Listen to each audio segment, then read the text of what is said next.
കൊൽക്കത്ത കൂട്ടബലാത്സംഗത്തിനിരയായ വിദ്യാർത്ഥിനിയെ പീഡിപ്പിക്കാൻ പ്രതികൾ മുൻകൂട്ടി പദ്ധതിയിട്ടിരുന്നതായി പോലീസ്. പ്രതികൾക്കെതിരെ നേരത്തെയും ലൈംഗിക പീഡന പരാതികൾ ഉണ്ടായിരുന്നതായും അന്വേഷണ സംഘം കണ്ടെത്തി. ലോ കോളേജ് അനിശ്ചിതകാലത്തേക്ക് അടച്ചിട്ടിരിക്കുകയാണ്. വിനീത വി ജി ഡൽഹിയിൽ നിന്ന് ചേരുന്നു കൂടുതൽ വിവരങ്ങളുമായി. വിനീത, ഈ ആർജിക്കർ മെഡിക്കൽ കോളേജിലേക്കുണ്ടായ സംഭവം അത് കഴിഞ്ഞ വർഷം നടന്നപ്പോൾ തന്നെ വലിയ ഞെട്ടലുണ്ടാക്കിയതാണ്. പിന്നീട് അത്തരം സംഭവങ്ങൾ ഉണ്ടാകാതിരിക്കാൻ നടപടികൾ ഉണ്ടാകും എന്ന് അവിടെ സർക്കാർ പറഞ്ഞതുമാണ്. പക്ഷേ ദൗർഭാഗ്യകരമാണ്, വീണ്ടും അത്തരത്തിലൊരു സംഭവം ഉണ്ടായി, അതും ഒരു ലോ കോളേജിലാണ്. അതിൽ ഇന്ന് പുറത്തു വന്നിരിക്കുന്ന ഈ വിവരം, അതായത് നേരത്തെ പദ്ധതിയിട്ട പ്രകാരമാണ് ഈ പീഡനം, ഈ കൂട്ടബലാത്സംഗം എന്നൊക്കെ പറയുന്നത് വലിയ ഞെട്ടിപ്പിക്കുന്ന വിവരമാണ്. എന്താണ് പോലീസ് കൂടുതലായി പറയുന്നത്? തീർച്ചയായും പ്രജിൻ സൂചിപ്പിച്ചതുപോലെ തന്നെ ആർജിക്കർ മെഡിക്കൽ കോളേജിൽ ഡോക്ടറെ പീഡിപ്പിച്ച് കൊലപ്പെടുത്തിയതിനു ശേഷം ഏതാണ്ട് ഒരു വർഷം തികയുന്നതിന് മുൻപ് തന്നെയാണ് സമാനമായിട്ടുള്ളൊരു സംഭവം, അതും ഒരു ലോ കോളേജിൽ തന്നെ നടന്നിരിക്കുന്നത്. ഈ സംഭവത്തിൽ പ്രത്യേക അന്വേഷണ സംഘം ഇതിനോടകം തന്നെ വളരെ കൃത്യമായി അവർ അന്വേഷണം നടത്തുന്നുണ്ട്.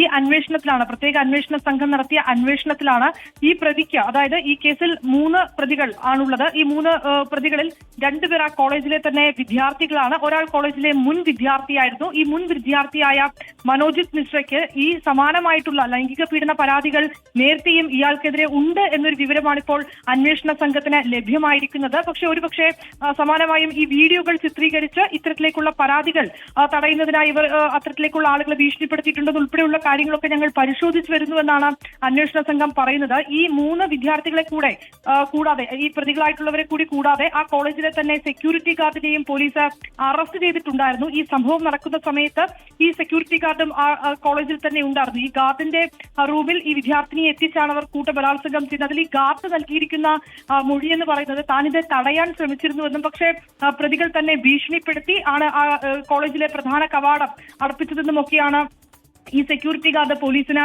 മൊഴി നൽകിയിരിക്കുന്നത്. ഈ കാര്യങ്ങളൊക്കെ തന്നെ വളരെ വിശദമായ അന്വേഷണ സംഘം പരിശോധിക്കുന്നുമുണ്ട്. ഒപ്പം തന്നെ സംസ്ഥാനത്തിലെ ഉന്നത വിദ്യാഭ്യാസ വകുപ്പും ഇതിനോടകം തന്നെ ചില നടപടികൾ കൂടി സ്വീകരിച്ചിരിക്കുകയാണ്. ഈ കേസിലെ നിലവിലെ പ്രതികളാണ് അവർ, നിലവിലെ വിദ്യാർത്ഥികൾ കൂടിയാണ്. ആ വിദ്യാർത്ഥികളെ 2 പേരെയും കോളേജിൽ നിന്ന് പുറത്താക്കണമെന്നൊരു നിർദ്ദേശം ഉന്നത വിദ്യാഭ്യാസ വകുപ്പ് കോളേജിന് കൈമാറിയിട്ടുണ്ട്. ഒപ്പം തന്നെ ഈ വിദ്യാർത്ഥിയെ പീഡിപ്പിച്ച ആ ലോ കോളേജ് അനിശ്ചിതകാലത്തേക്ക് അടച്ചിടാനും ഉത്തരവിട്ടിട്ടുണ്ട്. നേരത്തെ തന്നെ ആ മേഖല ആകെ സീൽ ചെയ്തുകൊണ്ട് ഒരു പഴുതടച്ചുകൊണ്ടൊരു അന്വേഷണവുമായി പ്രത്യേക അന്വേഷണ സംഘം മുന്നോട്ട് പോവുകയാണ്. ഈ പ്രതികളുടെ മൊബൈൽ ഫോണിൽ നിന്ന് തന്നെ ഈ പീഡനത്തിന്റെ ചില ദൃശ്യങ്ങളടക്കം അന്വേഷണ സംഘം കണ്ടെടുക്കുകയും ചെയ്തിട്ടുണ്ടായിരുന്നു. ഒപ്പം തന്നെ കോളേജിലെ 17ഓളം വിദ്യാർത്ഥികളുടെ മൊഴിയും പോലീസ് ശേഖരിച്ചിട്ടുണ്ട്. ഒപ്പം ഈ മൊഴിയുടെ കൂടി അടിസ്ഥാനത്തിലാണ് പ്രതികൾക്കെതിരെ സമാനമായിട്ടുള്ള പരാതികൾ നേരത്തെയും ഉണ്ടായിരുന്നുവെന്ന് അന്വേഷണ സംഘം കണ്ടെത്തുകയും ചെയ്തത്.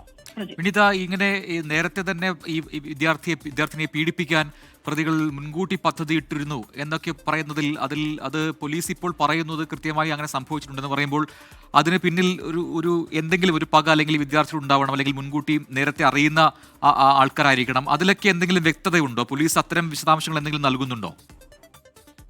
പ്രജൻ ഈ വിദ്യാർത്ഥിയെ ഇത്തരത്തേക്ക് ഗാർഡ് റൂമിലേക്ക് എത്തിച്ച് അവിടെ വെച്ച് ഇത്തരത്തിൽ കൂട്ടബലാത്സംഗത്തിന് ഈ സംഭവത്തിലേക്കടക്കം കാര്യങ്ങൾ എത്തിച്ചത് ഈ കേസിലെ മുഖ്യപ്രതിയായ മനോജിത് മിശ്ര ഈ വിദ്യാർത്ഥിയോട് വിവാഹാഭ്യർത്ഥന നടത്തുകയും ആ വിവാഹാഭ്യർത്ഥന ഈ വിദ്യാർത്ഥിനി നിരസിക്കുകയും ചെയ്തു. തുടർന്നാണ് ഈ കൂട്ടബലാത്സംഗത്തിലേക്കടക്കം കാര്യങ്ങൾ എത്തിയതെന്നാണ് ഈ വിദ്യാർത്ഥി നൽകിയിരിക്കുന്ന മൊഴിയിൽ പറയുന്നത്. പക്ഷേ പോലീസിൽ ഇപ്പോൾ ലഭ്യമായിരിക്കുന്ന വിവരമനുസരിച്ച് ഈ പ്രതികൾ നേരത്തെ തന്നെ ഈ വിദ്യാർത്ഥിയെ ലക്ഷ്യമിട്ടിരുന്നു എന്നാണ് പോലീസ് പറയുന്നത്. ഈ വിദ്യാർത്ഥിനി ആ കോളേജിൽ പ്രവേശനത്തിനായി എത്തിയപ്പോൾ തന്നെ ഈ മനോജിത് മിശ്രയും പ്രതികളും വിദ്യാർത്ഥിയെ ലക്ഷ്യം വെച്ചിരുന്നുവെന്നാണ് പറയുന്നത്. ഒരുപക്ഷെ ഇപ്പോൾ നിലവിൽ ഇത്തരത്തിലേക്കുള്ള ഈ പ്രതികളുടെ ഒരു പശ്ചാത്തലം കൂടി നമുക്ക് മുൻനിർത്തി നോക്കുമ്പോൾ സമാനമായിട്ടുള്ള ചില സംഭവങ്ങളിൽ ആ പ്രതികൾ കൂടിയാണിവർ. ഇത്തരത്തിലേക്കുള്ള ലൈംഗിക പീഡന പരാതി അടക്കം ഈ കേസിലെ മുഖ്യപ്രതിയുടെ പേരിലുണ്ട്. ഒരുപക്ഷെ അത്തരത്തിലേക്കൊരു പശ്ചാത്തലം കൂടി ഉള്ളവരാണ്. അതുകൊണ്ട് തന്നെ ആ അത്തരത്തിലേക്കുള്ള സംഭവങ്ങൾ കൂടി പോലീസ് വളരെ വിശദമായി തന്നെ അന്വേഷിക്കുകയും ചെയ്യുന്നുണ്ട്. ഇത്തരത്തിലൊരു ക്രിമിനൽ പശ്ചാത്തലമുള്ള പ്രതികളാണ്. അപ്പോൾ അതുമായി ബന്ധപ്പെട്ടുകൊണ്ടുള്ളൊരു അതിക്രമം തന്നെയാണ് ഇവിടെയും നടന്നിരിക്കുന്നത്. ഒരുപക്ഷെ ഈ വിദ്യാർത്ഥിയോടും ഈ പ്രതികൾ സമാനമായിട്ടുള്ളൊരു ഭീഷണി മുഴക്കിയിരുന്നു. ഈ പീഡനത്തിന്റെ ദൃശ്യങ്ങൾ പ്രതികൾ മൊബൈൽ ഫോണിൽ ചിത്രീകരിക്കുകയും അവർ അത് ഷൂട്ട് ചെയ്യുകയും ഒപ്പം തന്നെ ഏതെങ്കിലും രീതിയിൽ പോലീസിലോ അല്ലെങ്കിൽ മറ്റു പരാതിയോ പറഞ്ഞാൽ ഈ ദൃശ്യങ്ങൾ ഞങ്ങൾ പുറത്തുവിടുമെന്നൊക്കെയായിരുന്നു ഈ പ്രതികൾ ഈ വിദ്യാർത്ഥിനിയെ ഭീഷണിപ്പെടുത്തിയത്. അത്തരത്തിലേക്ക് മറ്റേതെങ്കിലും പരാതിക്കാരെ ഭീഷണിപ്പെടുത്തിയിട്ടുണ്ടോ എന്നുൾപ്പെടെയുള്ള കാര്യങ്ങളാണ് ഇപ്പോൾ അന്വേഷണ സംഘം പരിശോധിച്ചു വരുന്നത്. ശരി, വിനീത വി ജിയാണ് ഡൽഹിയിൽ നിന്നും വിശദാംശങ്ങൾ നൽകിയത്.